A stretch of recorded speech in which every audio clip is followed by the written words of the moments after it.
now 10:45, so it's time to move on to our next presentation by James Eklund. I'll introduce him here in a second. So our final speaker for the 2020 conference is James Eklund. James is an attorney for an international law firm, Squire Patton Boggs, in Denver, where he leads the firm's water and climate change practices. He has served as Colorado's interstate representative on the Colorado River issues, and he has negotiated and executed the drought contingency plans during his tenure. Prior to his time at Squire Patton Boggs, James directed the Colorado Water Conservation Board, served as legal counsel to Colorado's governor, and was assistant attorney general. James is the fifth generation of his family from the Western Slope, where his great-great-grandparents homesteaded their cattle ranch from 1888 from Norway. Most importantly, both his parents are Western Colorado University alums and met in Gunnison. We're glad to have James here with us today, and we hope for an exciting presentation from him, as well as an exciting discussion at 11:45.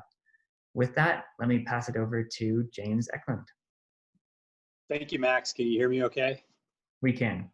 Oh, great. I'll share my screen.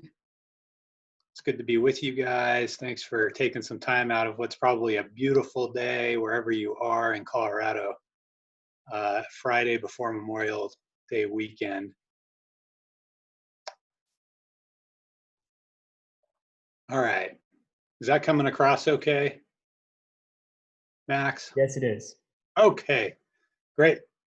All right, so I've got a global view of our home here, and you're there. I wanted to do that because my talk's gonna really, hopefully, give you a good idea or a good overview of where we are in relationship to the rest of the water picture on our globe. We really are at the right place, and you guys are at the right place at the right time to be talking about this. I know Ed just gave you a overview or a deep dive into the history of the Colorado River. I was able to catch a little bit of it, but you can't really understand Colorado's water picture without understanding the Colorado River. So I'm glad you have that under your belt, and we'll try and, I want to really customize this presentation to what you feel like as students you're going to need and benefit from as you deal with a new reality that we're all in the midst of. Typically I give this talk, and I like to give it in 3 parts. It's kind of a tale of the good, the bad, and the ugly. But with COVID, it's kind of all ugly. And I know you're entering a very difficult and challenging work environment, job environment. Some of the projections that I've seen have suggested that we could have 25% unemployment, which going back to 1933 and the height of the Great Depression, our high watermark in terms of unemployment was 24.9%. So 1 in every 4 Americans being out of work is certainly daunting, and it's a daunting time to be getting your education and entering that workforce. So let's do what we can, specifically in the natural resources and water discussion that hopefully I'm a part of here, to get you prepared to identify kind of marketable advantages and differentiators for you.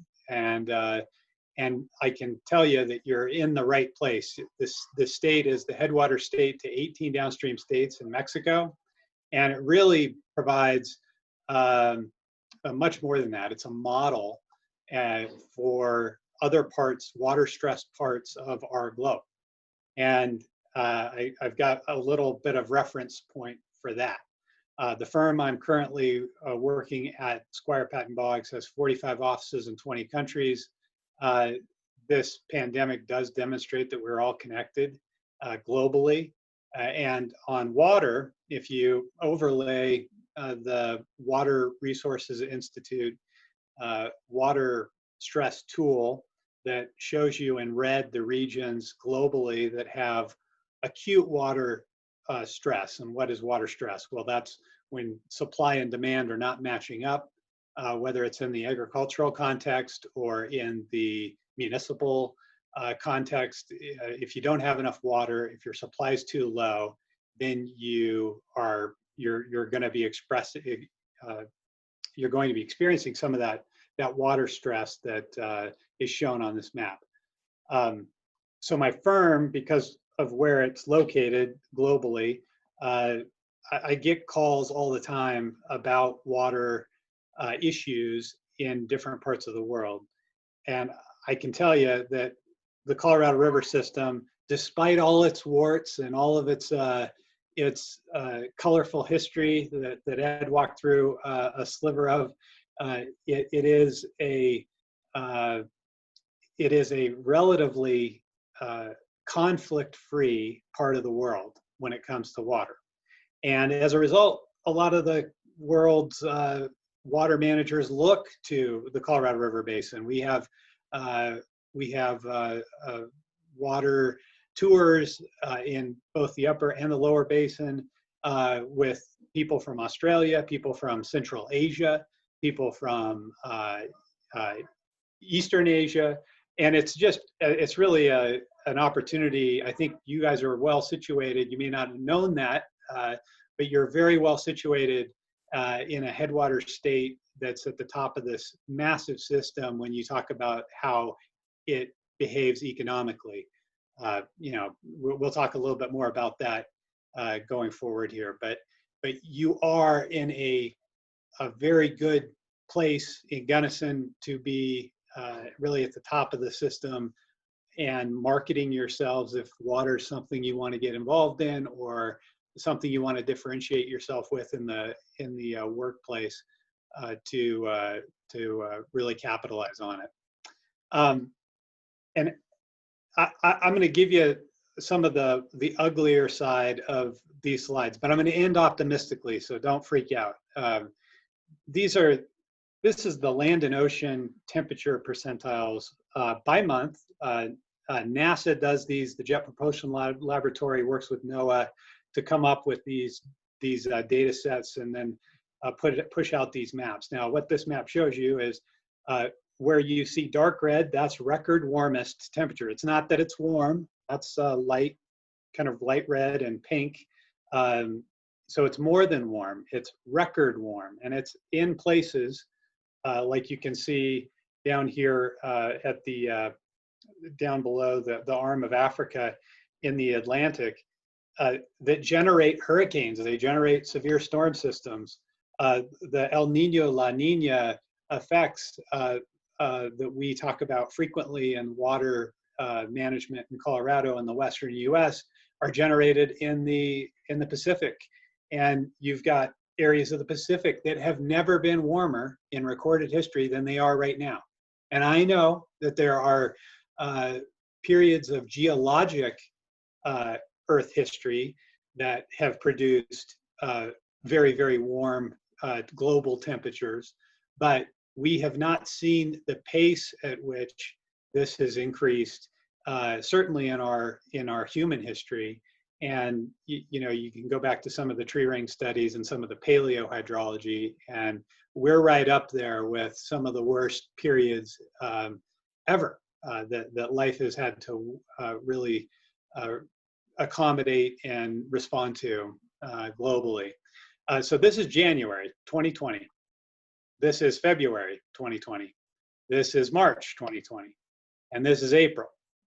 So you're seeing a lot of red. Now there are a few little blue patches on this thing, but if you look at the mass balance, you see a lot more red and pink than you do blue and light blue and purple. So the reality is that just as with COVID impacting our economy and our way of life and having us rethink the way we do things, this is true of water management. we cannot do business the way we used to. We just flat out cannot do it. And you know, the best example I have before we kind of zoom in Google Earth style into the United States and then into the Colorado River Basin and then ultimately into Colorado uh, is uh, is Australia. And the reason I bring up Australia is they had a very similar federal state dynamic that we have today. They had it starting decades and decades ago, just like we have the doctrine of prior appropriation, and we have a federal government that has deferred to the states in terms of water management. And that's something that we, you know, jealously regard as an attribute, a benefit of the American system, at least the Western U.S. system of water and water law. But Australia had the same kind of dynamic where they really pushed water decisions down, water management decisions down to the local and regional level in their respective territories and provinces. And in doing that, they got all the benefits that we get, that we see when we do it that way. And they're not insubstantial. You want something like water to be controlled at the water user level for a number of reasons, for efficiency reasons, but also for the private property ownership scenario that we have opted into and developed in our state. And Australia had that model. Well, the millennial drought came along and lasted from 2000 to 2010.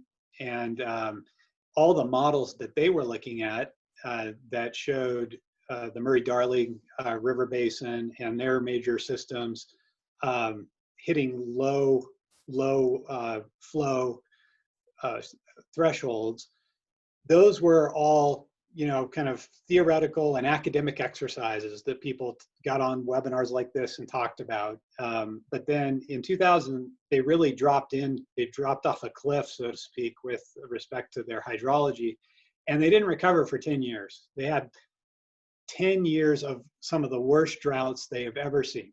And you have all seen, you know, it seems like ancient history now, but the wildfires that happened not too long ago have been, you know, a product of some of the soil moisture and some of the vegetative change that is has been experienced in Australia. Anyway, they looked at that, and there's a saying that Winston Churchill had: "Never waste a crisis." And they didn't. They went ahead and pushed their water systems into more of a true water market. And it's, you know, you put puts and calls on water that you need to see at your head gate on a daily basis. So today I would be looking at what my crop type is. I'd be looking at what's tomorrow's temperature going to look like, what's our humidity going to look like, and am I supposed to get rain tomorrow? And I would pick up the phone, or more likely, I would dial into the web page and place my order. And my order would be delivered to me in almost a true pure market sense. I'd be paying the price for that amount of water that I demand at my head gate, that would be given to me in real time based on what the demand and the supply is and what the infrastructure costs are and all that good stuff. So Australia did, the reason I'm going on and on about this, they did a complete rethink of how they do water and how they manage it. And so I throw that out because a lot of times you can look at the law of the river, we'll talk about that a little bit more, and be overwhelmed. And then you add in the stuff that Ed was kind enough to walk through, and you can be overwhelmed, and you can say, there's no way any of this can ever change because it's always been done like this. It'll always be this way. And we just got to get used to it and work within that. Now, if we were having this conversation 5 years ago, I might have said the same thing. But I think that the world is changing, and I think we're putting ourselves at risk if we don't try and change with it. And so, you know, Colorado's water plan is a great vehicle, not because it was some beautiful piece of prose, although it was at the time. Its beauty is in its ability to change and adapt. And our water management and what we do as a state, as a nation, as a really as a globe, with respect to water management questions, is going to be one that will be successful if we, you know, look at the science that we have at our fingertips and use it and try and make that inform our decisions. So again, U.S. Drought Monitor for 2019 doesn't look that bad. This was a pretty good water year for us. We in Colorado we're feeling pretty good about it. This is 2020. This is where we are today. I think this was from last week, and you know, you're seeing some red in the Rio Grande Basin and the Arkansas Basin. I hate to say it, but that's not unusual. We've seen red splotches over places like that in years past. Here's 2018. This is, you know, this is startling. This is right over the heart of the Colorado River system. The San Juan River isn't on this map, but that's the system that you know, really is in the dark, nasty magenta that you see there. And just like with your Google traffic map, when you're driving through the city and you're checking traffic on I-70 or you're going skiing or whatever, the darker the red, the worse it is, and it's a problem. So the same is true here. We've got droughts, and this 2018 map is a lot more common, unfortunately, these days than the 2019 map that was just up. You know, 2019 map looks pretty good, and isn't would suggest that there's not a lot of cause for concern. But because we are seeing more of these types of situations, and because our snowpack is behaving differently because of our ambient air temperature being increasing, that's the problem. It is a problem that we have to deal with. This is corn. Corn as a crop. And in 2016, you can see the colors are of counties that demonstrate a very good climate for growing that crop. This is corn and soybeans, which is, you know, a massive part of the agricultural economy nationwide in the U.S. The projected, through a study that was reliant on USDA data, suggests by 2064, so that's a ways off, but it suggests that the corn belt, the corn and soybean, really the heartland, the breadbasket that we like to refer to it as, has been shifted north into the Dakotas and up into, you know, Michigan, Wisconsin, and that's to me, coming from a family that is agriculturally based in the cow-calf business, that's really a startling thing to see, because not because it affects cattle. This isn't a cattle map, but this the forage and the feed that some people rely on will definitely shift north, and that changes fundamentally the economics in places like Iowa and Nebraska and Kansas and Missouri, and that's something to keep an eye on. But it's just an illustration of we really do have a new paradigm that we've got to work with and shift, and we can, and we did that. Let's zoom into the Colorado River Basin real quick here. My great-great-grandparents homesteaded in 1888, as was mentioned in my intro, on the north side of Grand Mesa, and my folks still run the cow-calf operation there today.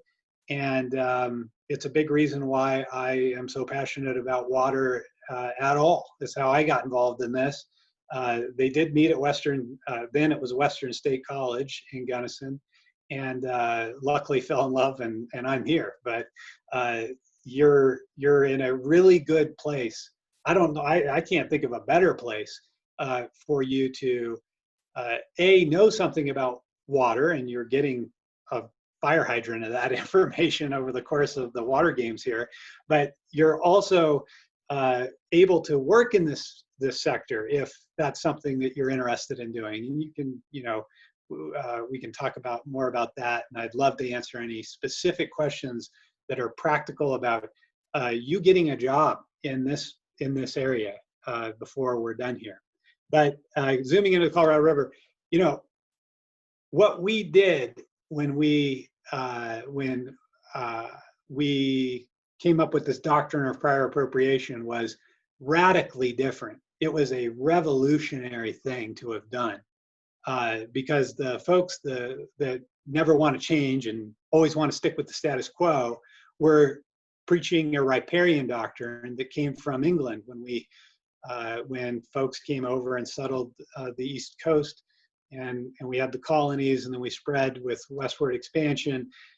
We just brought all of the English common law with us, and that riparian water law of doing things a certain way, meaning literally you needed to own land near the river in order to develop any water or use any water out of that river.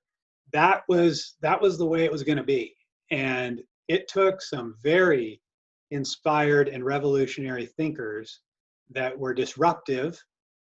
And these are words you don't hear very often in the water space. You think of old water buffaloes that say any change to the doctrine of how I've ever done it is just terrible and evil and bad because it's change.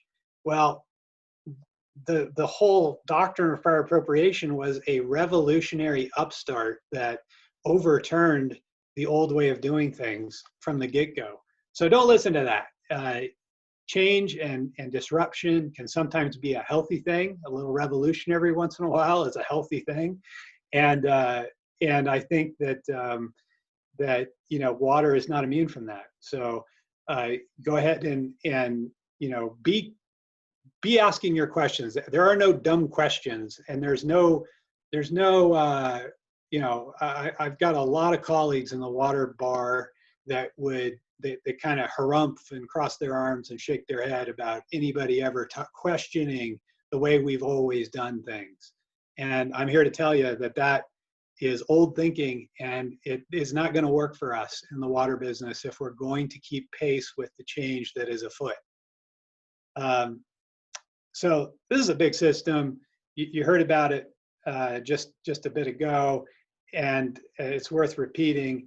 It's big physically. It's massive. It's a whole plateau, geologic plateau, 243,000 square miles, 33 million people. I've seen estimates upwards of 40 million people rely on this system. If you just took the GDP of the Colorado River Basin just by itself, it would be the 5th largest economy in the world, not just the US.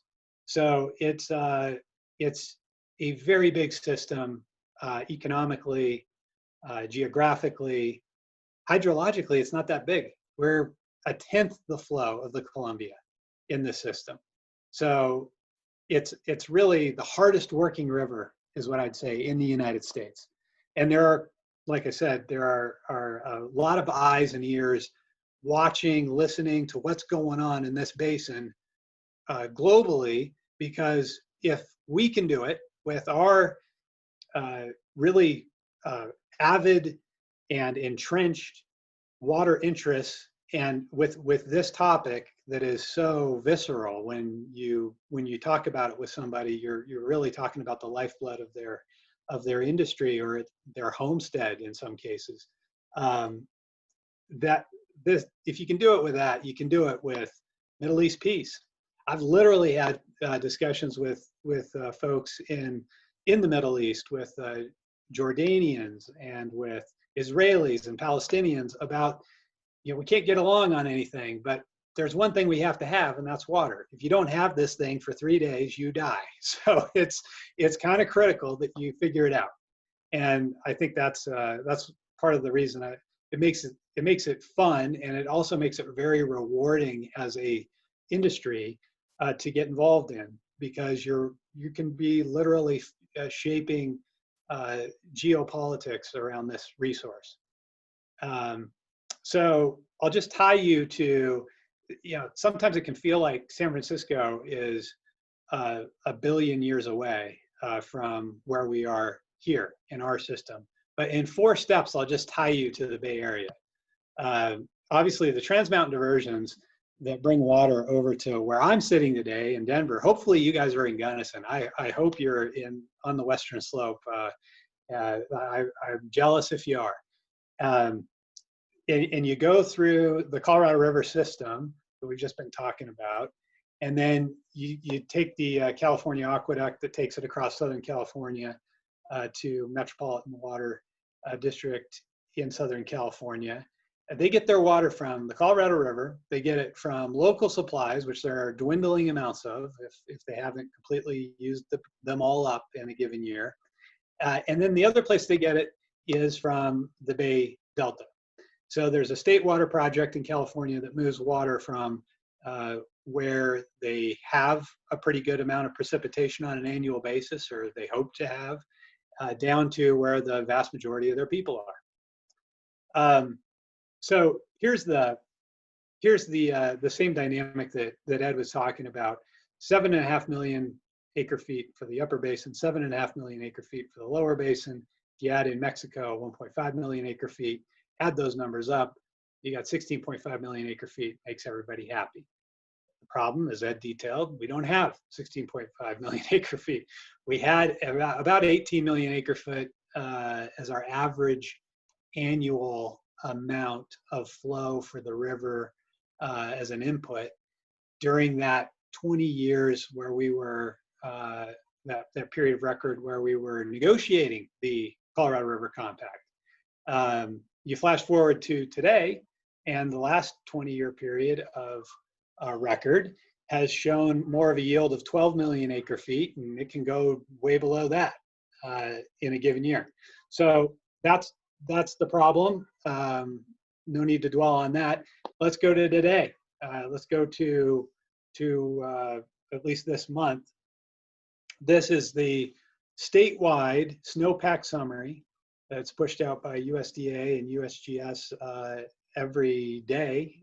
They plot a new part of data on this graph, and this is the last. This is the hydrograph. So the red here is obviously your median, and the light or the smaller red line is your average snowpack statewide. And then you got a number of different years on here, green being water year 2017. You've got yellow being water year 2018. Blue is water year 2019. And our current water year is this dark blue, thick dark blue line. And the thing that's important here, let's zoom in a little. You can see our hydrograph is shifting to the left. And that means that by a week or two, every year that's plotted on this line that's left of that red average represents our stream flow peaking earlier, and runoff is happening sooner than it did in a big water year like our 2019 year. This is great.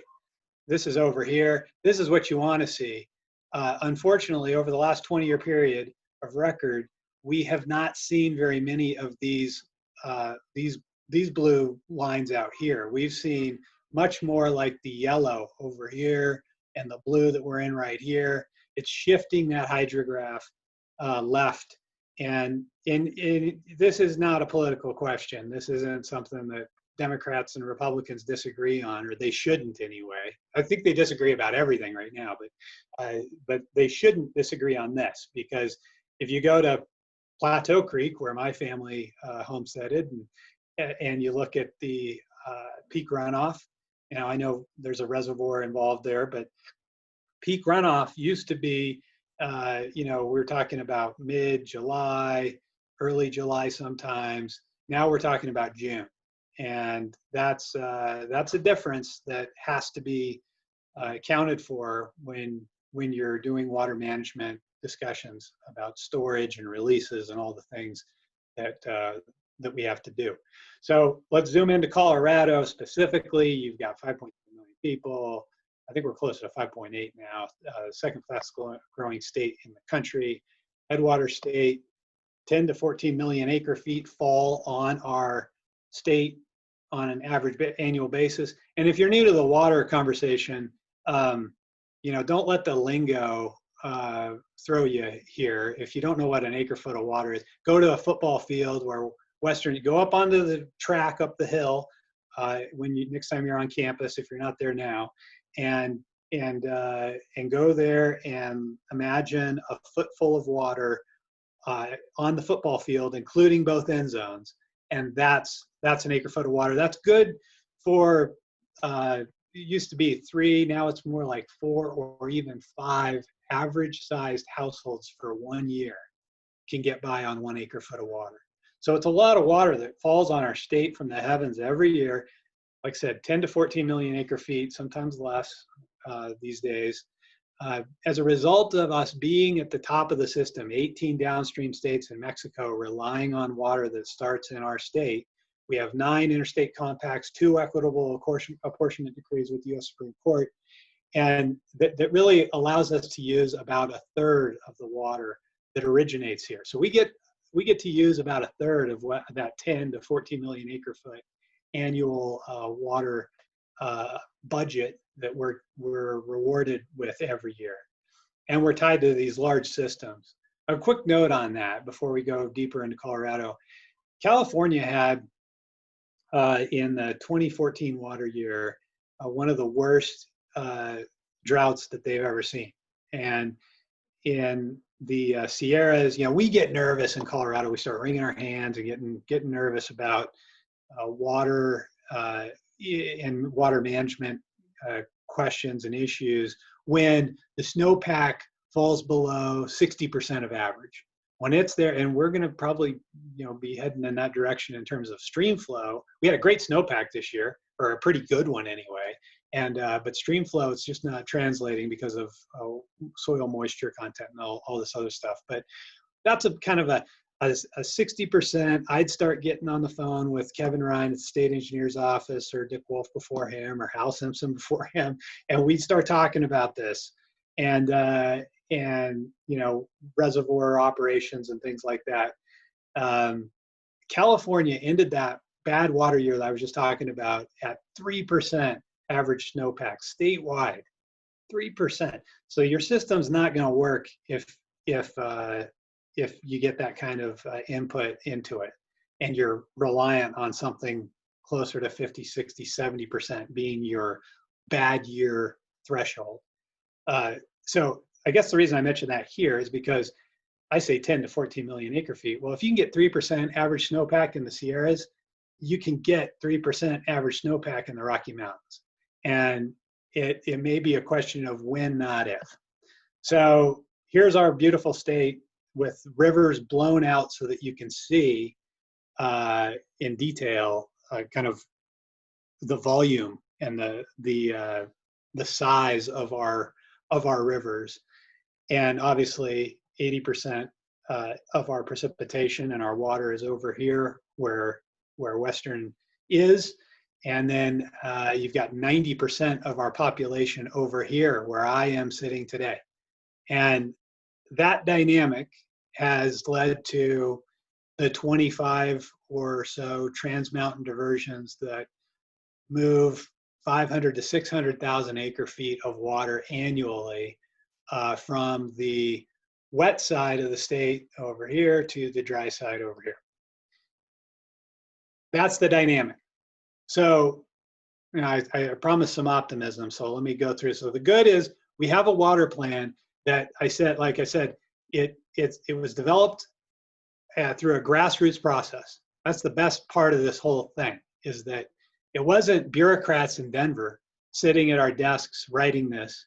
It was people in the basin, like Ed mentioned, and probably Ed's a member of a roundtable, the people in each basin roundtable, they did their own basin implementation planning work, and they did very good jobs at that, so that when they sent that to the state, to Denver, we were able to do very minimal editing and turn in a water plan that was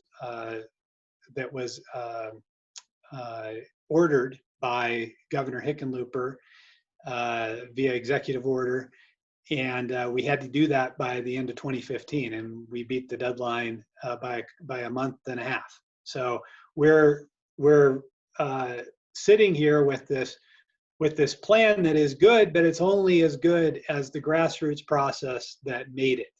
And it's only as good as the data that it relies upon is updated and refreshed. And it's only as good as the thought leadership that it is going to take, that it took to put this together, that was again at the basin level. And you all in this class of folks at Western, you're in no better position. I can think of no better people to be that thought leadership, the next generation of thought leaders that are going to supply Colorado water management and water law and policy with its next round of innovation, its next round of adjustment, and really continue this water plan as being a document that doesn't sit on some shelf somewhere, but is actually used to influence and set our policy for our state.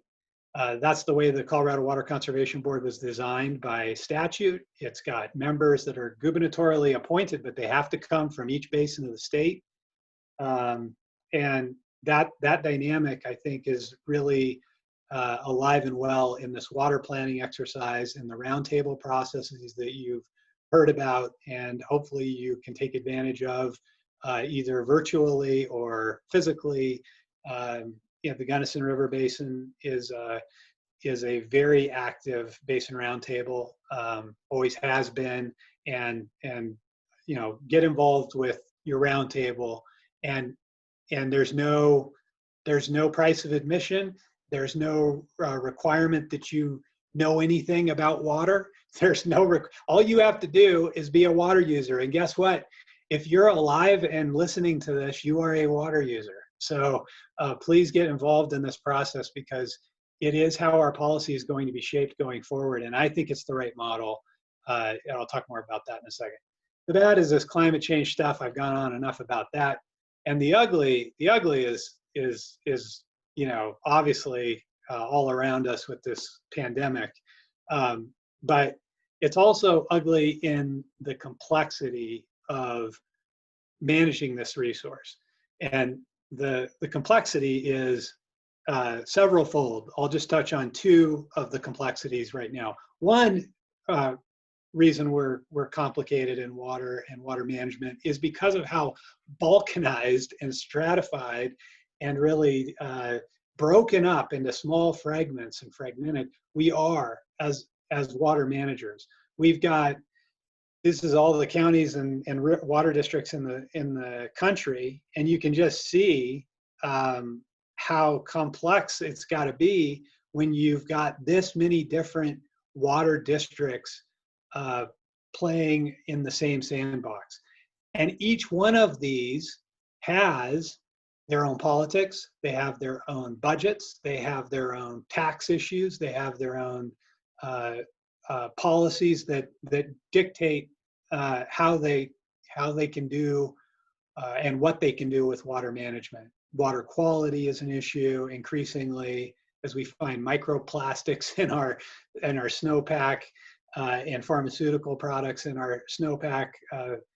We're dealing with a ever increasing and tightening water quality quantity nexus. So I think you're really chewing on the right question at the right time. But that's one. So balkanization and kind of stratification of our water systems leads to some really great things, but also some really detrimental things in terms of efficiencies. So that's one reason it's complex. The other reason is because you've got all these laws, and Ed just talked about a few of them, but you've got the Colorado River Compact. This is just the Colorado River Basin, by the way. So you got the Colorado River Compact, 1922, Upper Basin State Compact in 48, the treaty with Mexico in 44. You've got the Boulder Canyon Project Act, Colorado River Storage Project Act, the Arizona v. California case, which has got multiple decrees, the Colorado River Basin Project Act in 68. Then you got the La Plata River Compact in Southwest Colorado. You've got the California Seven-Party Agreement. You've got a Salinity Control Act. You've got an Endangered Species Recovery Program. You've got the Grand Canyon Protection Act. You've got the Ute Settlement Act that was alluded to, the Interim Surplus Guidelines in 2001. Then you've got the agreements go on and on. There are the decrees. You've got the interim guidelines. You've got minute 323. The way you amend a treaty, by the way, is with a minute, not an amendment, not an appendix. You do it with a minute. And that has happened 323 times at least. Actually, we're up, I think, into the 340 range of minutes just to that treaty with Mexico. Now, that treaty, as was alluded to, is the product of negotiations with Mexico that are both on the Colorado and the Rio Grande, but both headwaters are in our state, so they're both they both have a Colorado component. The drought contingency plans in 2019, the National Environmental Policy Act, and all the environmental laws kind of are on top of or underneath, depending on how you look at it, of the law of the river. So this is the law of the river. This is just one river system. So you can imagine the type of complexity. And to be honest, this is a water lawyer's dream because it usually scares lay people off. Now, I don't know how Ed didn't get scared off, but the water bar, my profession, didn't do our job apparently and make you feel like you needed a water lawyer. But the reality, my message to you is you don't have to be a water lawyer, and don't get cowed. Don't get frustrated by this dynamic, because our healthcare system is very difficult, but we all have to, at some point in time, see a doctor. And so we all participate in that, and we all should participate in that because we're all beneficiaries of our healthcare system, or we have to deal with it. Water's no different. You use water, so you should be involved in this conversation, and don't let the terminology and the history and the complexity get you down. So again, this water plan really, I think, is the gold standard, and I've seen a lot of water planning exercises globally from the perspective that I have at my firm. But the reason I really keep coming back to ours as being the gold standard in water planning, not just nationally, but globally, is because we have this grassroots basin roundtable process that informs what the plan is and what it's not. And that, frankly, is the differentiator between us and some of the other parts of the world that don't do things like that. They're more centralized, they're more top down. Ours is a bottom up approach. And I think that we will continue to benefit from that dynamic. What's in this thing? Okay, so we said right off the bat. So let me just show you the whole wheel. This is the wheel that shows you all the measurable objectives in the water plan, and it's on the CWCB's website, obviously. And each one of these has its own deep dive chapter in the plan, but just to boil it down into bite-sized pieces, you've got a supply-demand gap that we've forecasted. So going back to that water stress map globally, our water stress in Colorado is bright red because of the imbalance that we have forecasted between supply and demand. We have an imbalance of 560,000 acre feet between now and 2050 that we will need to close in order for all of our agricultural economy, all of our municipal economy, all of our industrial economies, and all of our environmental attributes and recreational attributes to be met. If we just do business as usual and we don't do anything different than we've always done it, This is the problem. This is what will eat our lunch. And that's why we have to zero that out. How do we zero it out? Well, conservation is the first thing you do. 400,000 acre feet of conservation needs to come online, is what the water plan calls for. Um, by 2030, actually, we need to get on with getting on with the 400,000 acre feet of additional conservation above and beyond what we've already done. Well, we've got low flow toilets in this state. We've got requirements that you can't buy high flow toilets, and we've got a lot of requirements that are in place. What we could do better at is gray water and leak detection requirements, and that's primarily not so much in Gunnison, where you've got the irrigation canals that go through the sidewalk in your municipal area there, but more in the Front Range municipalities that are adding homes and building new development all the time. We've got to get smarter about how we do the building of those. So gray water, indoor gray water is a thing you could do. You can take your shower and bath water, you can treat it to near drinking water quality, and you can use that to flush your toilets. And that's something that can save 20-25% of the consumptive use in a house over the course of a year. So that's the kind of thing. Leak detection is getting smarter and smarter all the time, and that's a goal we need to hit. 75% of our state needs to be covered with land use plans that talk about water. Believe it or not, very few of them currently do. They need to. Here is the DRCOG, Denver Regional Council of Government map that shows you what the dynamic is in the Front Range here. This is so this goes by 20-year increments, right? So 1920, this is what Denver's footprint looked like, the Front Range looked like. All right, 1940, we're starting to build out, and you're starting to see developers eyeing that brownish part of Denver. Maybe we need to build there. Maybe we need to grow communities out there that can house some of the interest in this part of the world. All right, 1960, brown part's getting bigger, red part's getting bigger. We're growing out into the Eastern Plains.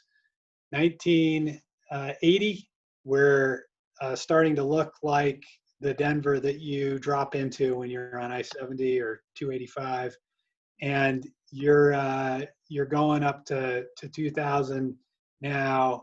You still don't have DIA quite yet, but you're getting close. And then now you're at 2000.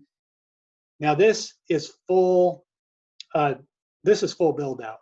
If you go to every municipal district in the Front Range and you ask them for their comprehensive plan, and you build out to the boundary that they're entitled to build out to under those plans, this is what Denver looks like. There's no distinction between, or very little distinction between, Denver and Boulder at this point. And in order to build like this and to sprawl like this, your water has to come from somewhere. And it's increasingly coming from either the Western Slope, which we've done for a long time now as a state, and there's not much left, if any, left on the Western Slope for development. You go over to the Eastern Plains, and that's where these thirsty municipalities that are growing out to these boundaries are looking. They're going to irrigated agriculture, and they're buying and drying. That's the term of art we've used, and that's kind of the dynamic that we're seeing for water growth, growth in these developments. So to address that, you need 500,000 acres, you need 50,000 acre feet of water that is coming from alternatives to buy and dry. You don't want to eviscerate the economy of an agricultural community because, everybody decided to move to a new corporate headquarters that's been built along the I-25 corridor between Denver and Fort Collins, or down to Pueblo in the south. That dynamic, right now, that's exactly what's happening. We're just buying and drying agriculture. If you need water, that's what you do. We, as a water policy group and as a state need to incent other behavior. We need to incent people to turn away from the buy and dry, which is the easiest, cheapest thing to do, and instead go for something that's an alternative like rotational fallowing, like deficit irrigation. We need that kind of thinking and those kind of innovations to be injected into this discussion if we're going to hit that objective, which is put out in the water plan. Demand management's on here too. We can talk more about that, but we also don't want that dynamic to be something that eviscerates irrigated agriculture on the western slope, including in the upper Gunnison. You don't want to see the municipal interests and water users, those trans-mountain diverters on the Front Range, left with no choice, kind of forced into buying water, senior water on the spot market, like my parents' place. So I guess I'm a little bit biased on all this, but I think that that should be a controlled program, and that it should be done in an informed way. And I am open to talking with, working with anybody that is interested in making that happen. Because make no mistake, if we do nothing here, if we just say, "Oh, demand management's too complicated, and we just can't do it," then we will do something, and that thing is called inertia. What we'll do is we'll essentially say, "Hey, as these systems, as Lake Powell and Lake Mead fall, we're not going to give you any other alternative trans-mountain diverter that's junior in your priority right to take water. If you want to keep diverting water, you're going to have to go buy senior water rights over on the western slope, and good luck with that." That is not what we want to be telling the Front Range. We want to be telling them that there is a place that is orderly and efficient and effectively ameliorates their exposure to a falling Colorado River system. We've got to make that happen. We've got to give them options. We cannot box them in and then get mad at them when they just do what we would do if we were in their shoes. That is not a viable alternative. And I'll tell you, it's not enough for the western slope to sit there and say that, "Oh, we're so special that that's never going to happen to us," or that the state would never do that. Well, we have, you live by the sword and you die by the sword. If we want this locally controlled system of water, private property rights to be the way we do things, then we are not going to be able to whine and cry, at least not to anybody that's going to listen to us, about the fact that we're going to make people abide by that system. If you want the state to come in and tell you how you're going to use your water, then I guess, then you could probably be in favor of an active policy that shuts down Front Range diverters from buying and drying on the western slope. Last time I checked, most water administrators, most water managers want to go ahead and abide by the prior appropriation system. Again, we could talk more about that. Storage. So you got to work the problem, this water stress problem, from the supply side and the demand side. The demand side is conservation. The supply side, storage. We got to have 400,000 acre feet of new storage online to make sure that we figure our way out of this problem. And that is going to require better groundwater management than we've done in the past. Now, in the past, we probably haven't had to do it, but in other parts of the world, I can tell you, they are aquifer storage and recharge is a massive part of their storage systems. And that's something that we're going to need to get more sophisticated with. And the good thing is technology is here to allow us to do that. Watershed health, environment, and recreation. 80% of our population is, like I said, 90% of our population is on the eastern side of the state.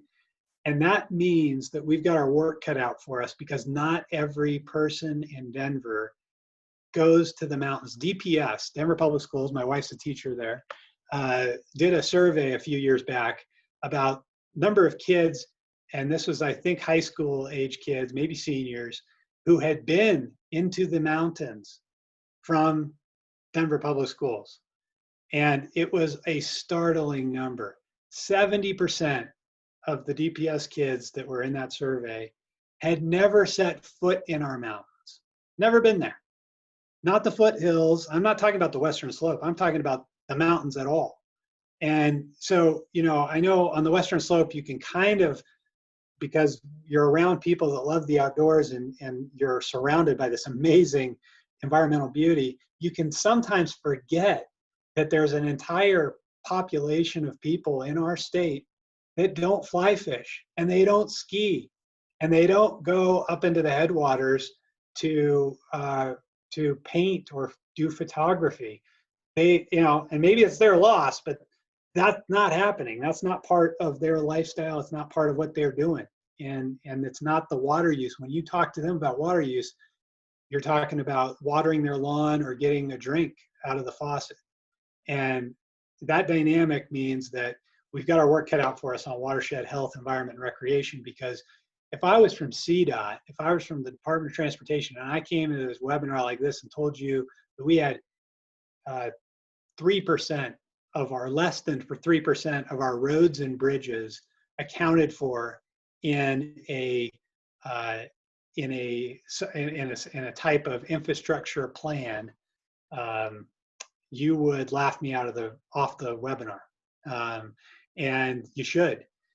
Yet that is almost where we are. We're not much better than 3%. We're getting better all the time. Thank goodness for the water plan calling for this and having these basin roundtables to do this kind of work.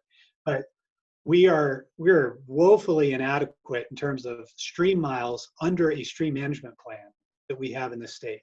The water plan calls for 80% of our streams and rivers to be prioritized, and then 80% of that prioritized list to be covered with a stream management plan of some kind developed locally by 2030. Climate change is obviously going to wreak havoc on this metric. Funding's huge. $20 billion is what we've got to work with between now and 2050 to get this job done in Colorado. Proposition DD, well, guess what? Corona means no one's playing sports. So even though Prop DD said that you could bet on, it basically legalized sports betting if you do it through a casino, a sports book in Colorado, just so long as you did it in a prescribed way, and it was going to take that money that was generated through a tax on the earnings that the house got when they won their bet, because we're all such terrible prognosticators of sporting events apparently. They were going to take that revenue and fund water projects with it. Well, even if we were going to have a bunch of people betting on sports, the number that we had forecasted of that population of gamblers is down, and there's nothing for them to bet on, even if they could. So, except for like baseball in South Korea or something. So, there's not much there.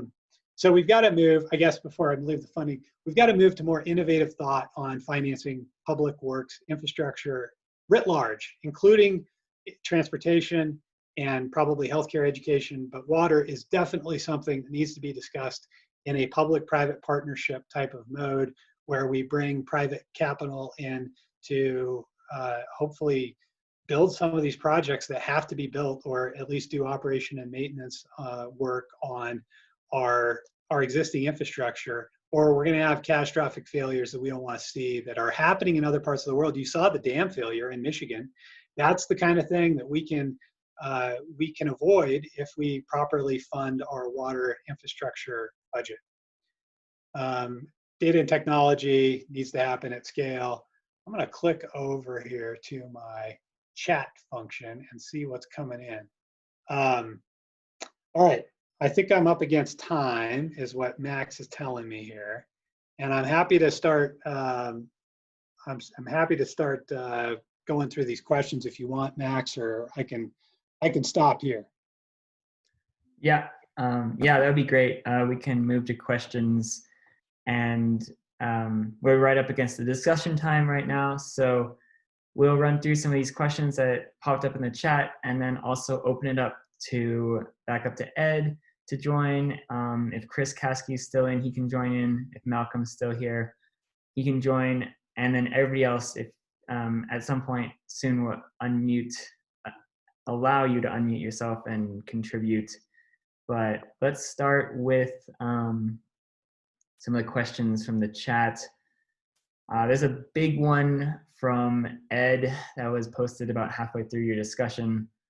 Why did Colorado settle on a single payer communal pool in Lake Powell for demand management versus a water bank with accounts like ICS in the lower basin where cities could deposit water for their compact protection, and ideas on how to fund demand management in the current budget problems with the states as a single payer?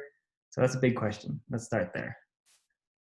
Okay, and happy to talk with you offline, Ed, if I don't get to the full answer to your satisfaction. But the first question, why did Colorado settle? I guess the first 4 words I'd have to take issue with there. We didn't settle on anything. We pushed really hard to get what we got, and you know, there was some pretty strenuous objection to us having a pool at all in Lake Powell. So, and some of that objection was homegrown, by the way, Ed. So we had, I don't think settle is the right word to use there, but we did come out with a communal pool, so to speak, but it is a pool that basically we said is to be determined in terms of how it operates. So we didn't, you know, we didn't want to prescribe any solution. In real candor here, we didn't have a crystal ball to look into to determine what the best structure was going to look like for that pool in Powell. But we knew we wanted to have the option, if we could get our brains wrapped around it and could create water at Powell, we wanted a way for that water to be accounted so that it wouldn't be absorbed into the system as a whole. Because, and why is that? The reason why is because we didn't want to create a dynamic where we conserve a bunch of water in the upper basin in Colorado or any of the other upper basin states, and it goes down to Powell, and then it gets absorbed into the system water calculus and generates a larger release from Powell than would have otherwise been released. That would have been antithetical to the whole point. The whole point is to keep water in Powell. So if we would have conserved a bunch of water and pushed it down to Powell and tripped ourselves or pushed ourselves into a different trigger in the release guidelines that released more water than we otherwise would have released, but for that conserved water making it to Powell, we didn't want to be penalized by that. So that's why we created the pool the way we did in Powell. Now it's up to the states to determine if they want to do a program or not. And those are the conversations that you alluded to earlier that are being had as we speak, and they're being had virtually now with COVID, but they're happening in real time, and get involved in those if you want. But the demand management exercise is really a process that was supposed to rely on the states determining, because let's go back to the compacts themselves. The 22 and the 48 compact reserve water management to the states. The UCRC does not manage water in Colorado. They never have, and they probably never will, because unless the compacts change. So the UCRC is there to help make sure that we're all speaking the same language across Utah and Wyoming and New Mexico and Colorado, but they're not there to manage water. And Colorado is supposed to do that, as are the other sovereign states. So we want to make sure that I think my own personal prerogative is we better have a program, and we better get on with the getting on and doing that, or we're not gonna be happy with the jam that we shut, the corner that we push the front range water providers into if we don't. That's my own personal opinion. But and then in terms of funding, Yeah, because Prop DD was supposed to generate some money. It wasn't going to be near enough for a full-blown demand management program, or really to satisfy all the budgetary needs of the state. But it was supposed to provide a little bit of a salve on the wound, and it's obviously not doing that in COVID, and even out beyond COVID, it may not be able to provide the amount of money that we had hoped it would. So that's why I turned to public-private partnerships as being a potential mechanism to help with this. If you can guarantee a revenue stream on the back end for a private equity or private debt holder, then you can entice some interest, and that's been done quite a bit in other sectors and in other parts of the world, even in water. In the Middle East, they do them quite a bit on wastewater and water infrastructure projects. But we've never done it here because we haven't had to. We've set up a pretty good system that's proven to be able to handle it. But moving forward, I think we're going to need to kind of dust off what best practices are in other parts of the world and tackle it. Sorry, Max, I went on that. What's another question? Juan just asked, does the state's DMP have to wait for the entire compact to adopt before we could begin, or before we could actually go through with the DMP program if we so choose? I'm trying to find that question, sorry. It's right at the bottom of the chat. Demand management plan have to wait for the entire compact to be adopted before we could actually go through with the demand management if we so choose. So yeah, a little bit of terminology there. We've already adopted the compact that this all kind of fits within the law of the river that I threw up all those convoluted slides about. But then the demand management program itself needs to, in order for the states to have a program. The states have to develop their own programs, and then the states have to talk to each other through the Upper Colorado River Commission and say, hey, here's how our state thinks it's going to go forward. Here's the consumptive use. Here's the evapotranspiration equations we're going to use. Here are the high altitude coefficients that we're going to use, or whatever we're going to use to determine, because you got to remember, this is a consumptive use compact. This is not a water flow compact. We have those in Colorado. This is not one of them. This is demand management on getting your consumptive use lowered. And we have to be able to demonstrate that we are lowering consumptive use if we want credit in this pool and POW. So in order to do that, you have to get pretty scientific about, if I'm letting water go by my head gate, I'm not putting it on my field, how much water am I saving by doing that? If it's a lot, then great. And here's how much we're going to get credit for. If not, then but the Upper Colorado River Commission needs to make sure that we're all speaking apples to apples on all of that that demand management programming. Hopefully I answered the question there. I'm not quite sure I understood it. Yeah, well, I don't see any more questions directed directly to James. So everybody has the ability to unmute themselves and ask questions to any of our panelists from this morning if they so choose. So go ahead and do that now if there is any more questions out there. Just to follow up on my question, I've been attending the demand management work groups now that they've gone online, and there is a discussion right now as to whether the pool under Colorado's program should be a single player communal pool, or whether it should be one where there's accounts. And I talked to Becky Mitchell about it briefly. I think she says we do have the prerogative on how we manage our pool. So we could go to a water bank with accounts. And it's come up a lot recently because the state doesn't really have a way to pay for water to put into a communal pool. So the idea is Front Range cities in particular could basically just deposit water into Lake Powell in the pool, and it would be under their control, and it would provide them compact protection. And the advantage is you don't have to have a single payer from the state because the state doesn't have funds. And if cities feel that they're at threat from a compact call, it would basically be able to deposit their own water. And when a compact call occurs, that water would be released so that it would protect their trans mountain diversion. So that was kind of what I was looking at. It's not Gotcha. something at the upper basin level, but it's more within Colorado.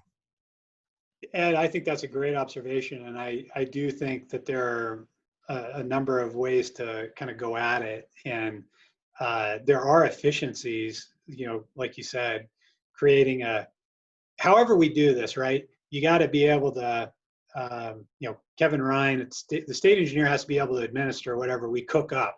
So he has to be able to say, okay, yeah, you turned X amount of water past your head gate. You saved this amount of water, and here's the credit. Here's how I'm going to administer your water right, and recognize that. We just have to. At some point, we got to get to that place where, and maybe we already are there, and maybe that's easy to kind of fold in. But I think that's a good. I think that's a good observation that you make there.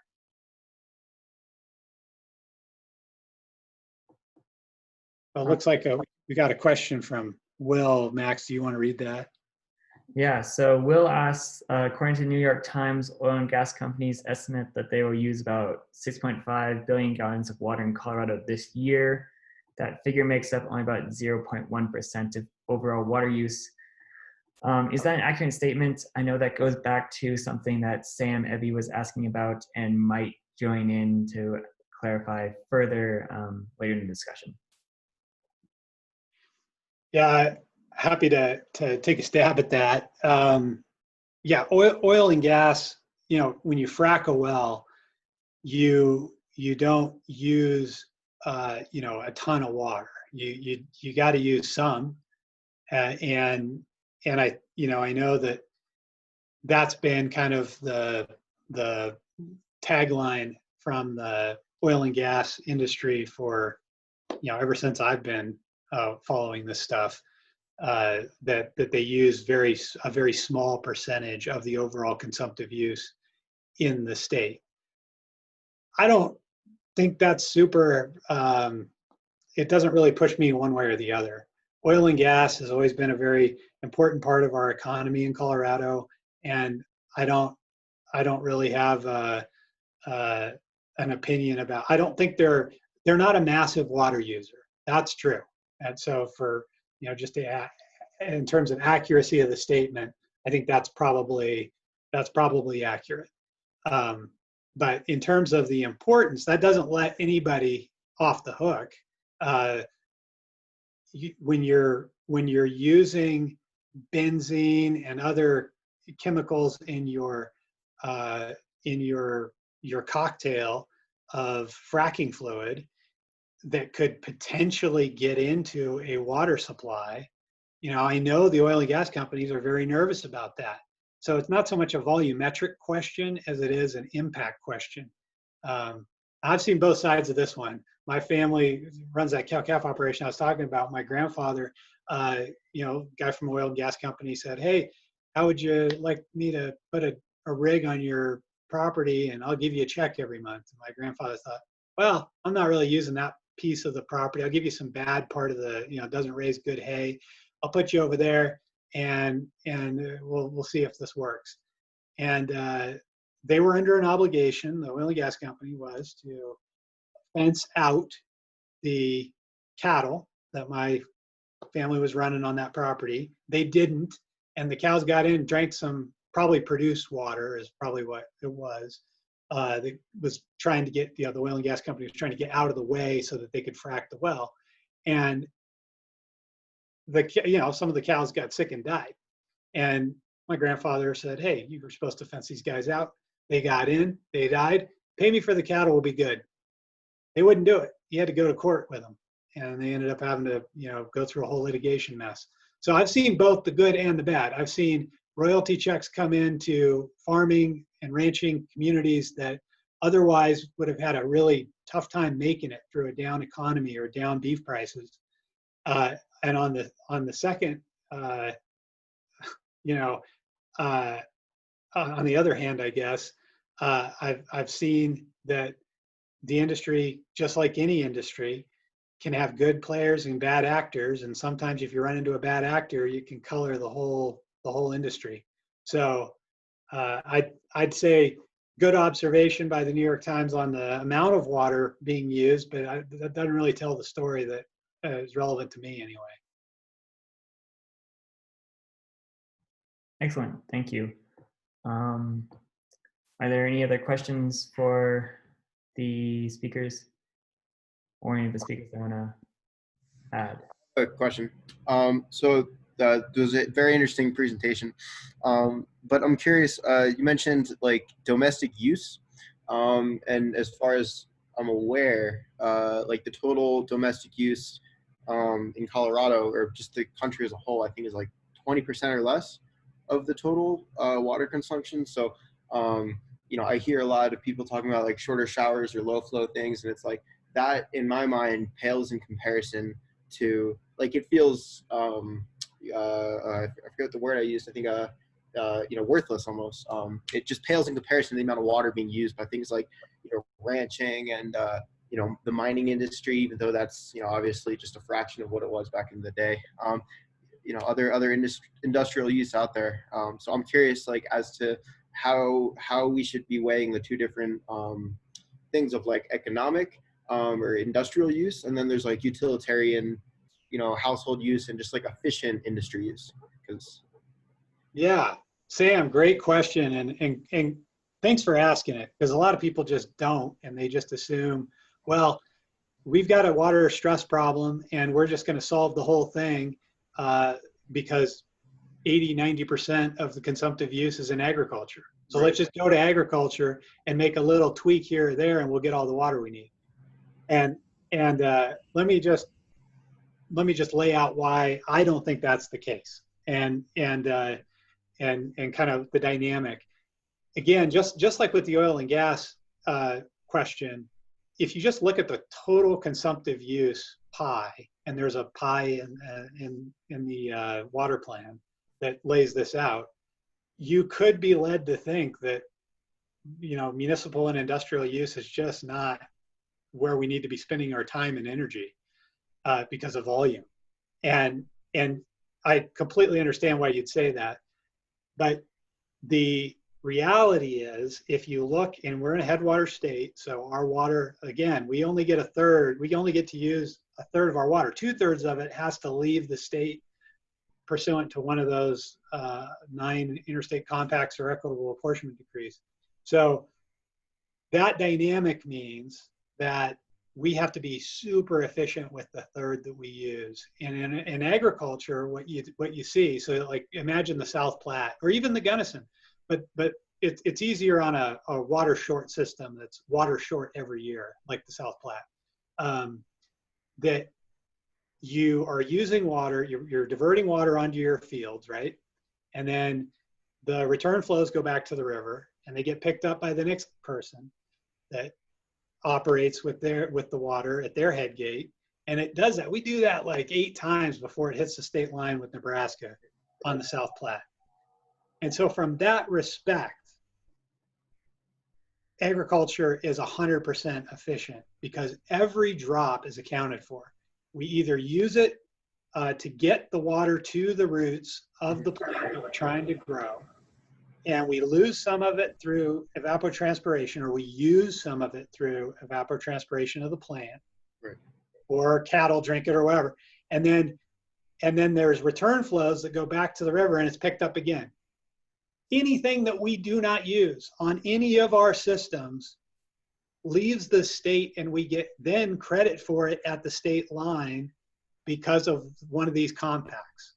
So we've got, in a way, that's why that's what I use to back up this statement that agriculture is 100% efficient with how they use water. Now, can they get tighter? Could they get more efficient? Yes. But here's the crazy thing about efficiency in irrigation and irrigated irrigation is if you hit the root zone more efficiently, and this may have been talked about yesterday, I don't know, Max, but if you hit that root zone more efficiently and effectively, you could increase your consumptive use because the plant is being more, it's doing better at what it does best, which is grow. So your consumptive use might increase if you're more conservative and more efficient with your water practices.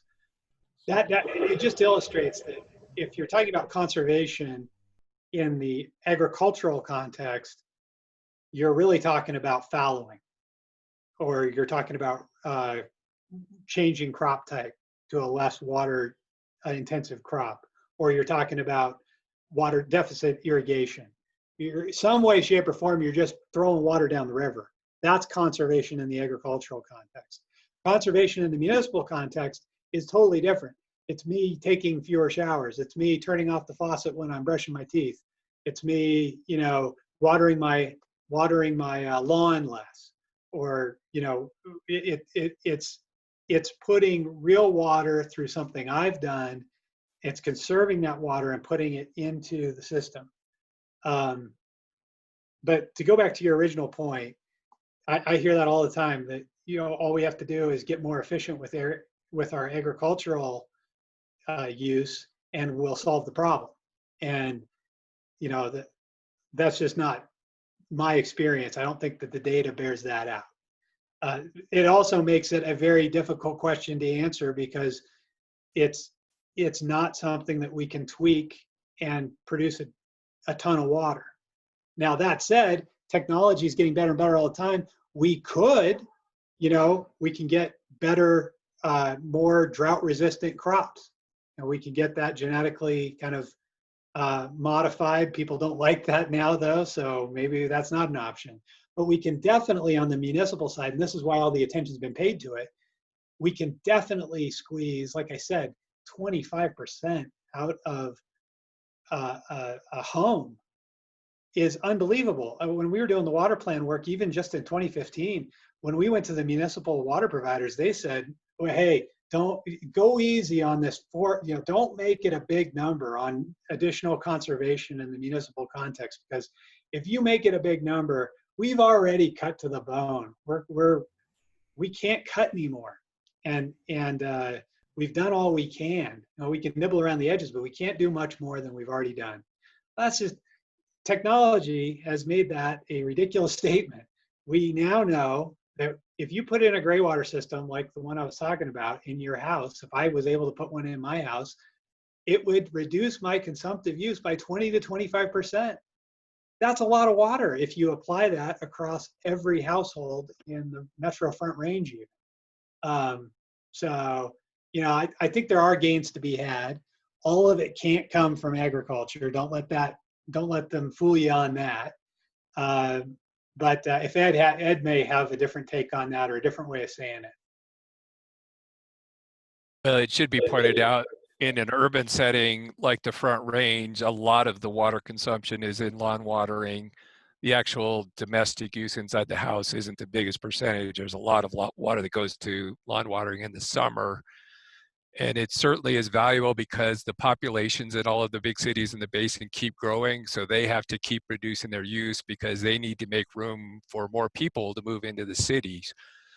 Denver Water doesn't suffer so much because they're kind of building up instead of out, but Northern Water and Castle Rock and all the places that are building out, they tend to still have a lot of lawn watering going on.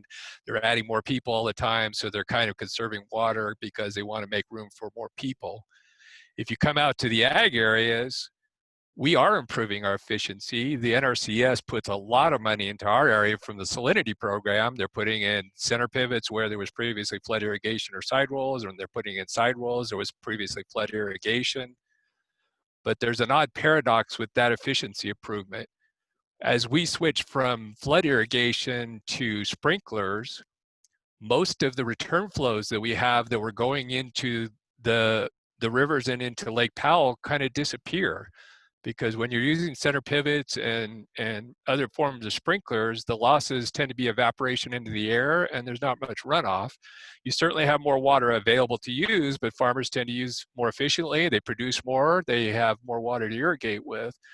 So it's just an odd paradox that the conservation and efficiency improvements that have been going on in our area and elsewhere, they have saved a lot of water, but they're actually making the problems in Lake Powell worse because there's less runoff. And if you go back to the compact history, they were counting on the upper basin having a lot of return flows and a lot of runoff from flood irrigation to make the books balance.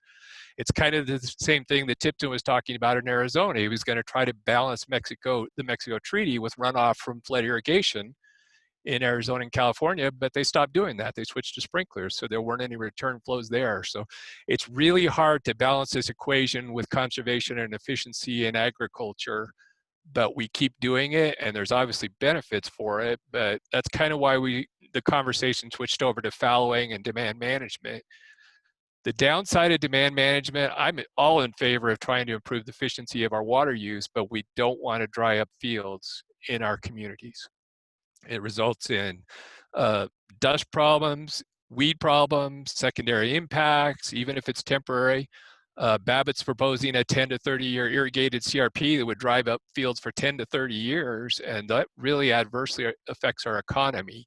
So Imperial Valley, they're not happy with demand management. They're talking about not doing it. Palo Verde's not entirely happy, so it's just not quite the solution I think we're looking for, that we'll just start fallowing fields. And I think another important point is when you talk about deficit irrigation, which is almost essential in the upper basin because we have so much pasture and alfalfa, it has yet to be proved that deficit irrigation actually works. And the fundamental problem with it, the system conservation program, pilot program, was paying ranchers to do deficit irrigation up front before it had actually been proved that there was any consumptive use reduction. And it appears, at least anecdotally, that a lot of places in the mountains where there's summer range, Wyoming and Upper Gunnis, and I've heard anecdotal reports, they started signing up for deficit irrigation trials because they would get an upfront payment. It would rain on their fields, so their fields still grew and they still had pasture and they still had hay, and they actually made a lot of money of it, but they were basically gaming the system. Now, Paul Bruchet and the Colorado River Basin TU, they're starting another pilot now in Grand County, and it's going to be focused heavily on verifying that consumptive use reduction. And you really need to make the payments after the season is over, because that's the only time you're going to know how much water you saved. And if you start making the payments after, there's a fair chance that it's not going to be as popular with ranchers as the pilots were, because they won't make as much money on it. If deficit irrigation doesn't work in the upper basin, then demand management may not work, because fallowing is very limited in the acreages in the upper basin where it'll work. There's a limited amount of corn and vegetables and fields that are fallowed, and most ranchers don't generally fallow their pastures, and most farmers don't fallow their alfalfa fields. So it's a big question where the demand management will even work up here. And I've been listening to all of these demand management work groups, and I think James probably should sit in on a few of them, because they're kind of wrapping up and they have just come up with one issue after another that needs to be addressed. And there's certainly a reason to want and hope it works, but there's a lot of issues with shepherding and monitoring verification, storage that need to be resolved. And it's not a certainty that they can be. Demand management worked in Imperial Valley and Palo Verde, but fallowing works well in those areas because they grow row crops and they can fallow easily, and it's a whole different world in the upper basin. Yeah, I tack on the to that you know, and thanks, Ed. I have been monitoring that. Haven't been to all the meetings, probably not as many as you have, but I've been to the summit that was in Golden, kind of right before COVID hit in earnest, and everything kind of turned to virtual meetings. But yeah, I'm optimistic that the tools that we put in the drought contingency plan for the Colorado River are going to be helpful. They may not solve all of our problems, they probably won't, but it's better than doing nothing. And anything we can do to control our own destiny so that we're not just letting the inertia that I alluded to earlier control our destiny, is good. Retiming releases from reservoirs, if that can help us at Powell, a demand management program. I agree. My family's got high mountain hay. I don't know, and I'm really looking forward to the study work that's happening, to inform us about how we can deficit irrigate, or if we can deficit irrigate. I can tell you we can, and I can tell you because sometimes they ask me to do the irrigating, and I'm a terrible irrigator. So if you irrigate, and we've switched to sprinklers, so it's harder for me to screw up these days. But if you do flood irrigate, like I did, then you were as bad as it as I am, then you deficit irrigated entire chunks of property that didn't die. They came back, and I'm looking forward to the science getting better and better on that, so we can truly quantify what we can and can't do. Because you're right, Paul. I mean, Ed, you can't do you can't deficit irrigate certain crops, and you sure as heck can't fallow peach orchards. Now I know the frost hit Palisade peaches pretty hard this year, but you just can't kill an orchard one year and expect it to come back the next year. So we need to be, that's all the more reason we need to be very targeted and specific about which crops and locations we want to have doing this demand management work for us. If we just let the spot market do it, I don't think that the market's going to have an eye toward preserving and keeping land in production the way a structured, informed process would. So that's why I'm for a market-driven, voluntary compensated, temporary program, just as they've been talking about. And I know there are hurdles. There are hurdles in the lower basin, but guess what? They keep making ICS. That is not a thing that's going away anytime soon. So, we need to be incenting that type of behavior up here. I think demand management is a way to do it. And, but your observations about the challenges are very accurate, and I agree with. Since you're on the line, and since you help, if Max needs to wrap this up, let me know. But I certainly have a lot of questions because you were the one that negotiated the DCP.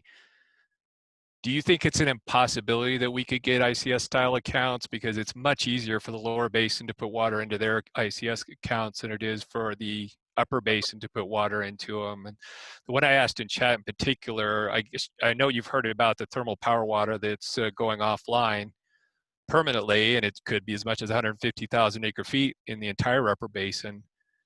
But the problem, Jim Lockhead's brought it up, Andy Mueller, Eric Kuhn, the problem is we can't put it in the demand management bank because it's a permanent reduction that's happening anyway, and the but-for clause in the DCP says that we can't use it. So do you think it would be possible to amend the DCP somehow, or somehow get that thermal power water into the bank? Because if you get the whole 150,000 a few years down the road when all those plants are gone, you could fill 500,000 acre feet in 3 years with that water without putting the burden on ag or cities, either one. So do you think it's possible to make that thermal power water work in the bank? Yeah, I do. And it's a great question, Ed. But I think with two things. One is the but-for clause, it's subject to interpretation like anything else. And I think that the interpretation of it could be that, yeah, we're shutting down some coal-fired power plants, and we have water that we otherwise wouldn't have access to. But guess what? That water's still in Colorado. we could still use it somewhere, some way, somehow. And because we're tagging it as demand management water, we could argue that that is compliant with the but-for clause. We're keeping our hands off it, otherwise we wouldn't have to, and we would develop it. just put a reservoir in or something to hold it if they want to challenge us on it. But so I think yes, and I also think, I mean, that was the main sales point or negotiating point that we used in arguing for the PAL pool to begin with was, hey, you guys already have this dynamic with ICS in the lower basin. We do not. In fact, there's a disincentive for us to conserve water and push it down to PAL. Because if we do, like I said, we could trip ourselves into a bigger release in a year that, that triggered a higher volume. So we use that as definitely in the negotiations as a point to say, hey, if it's good enough for you guys, there's no reason why it shouldn't be good enough. We shouldn't have access to that same tool. And they didn't have a good response to that other than you're right. So we got it.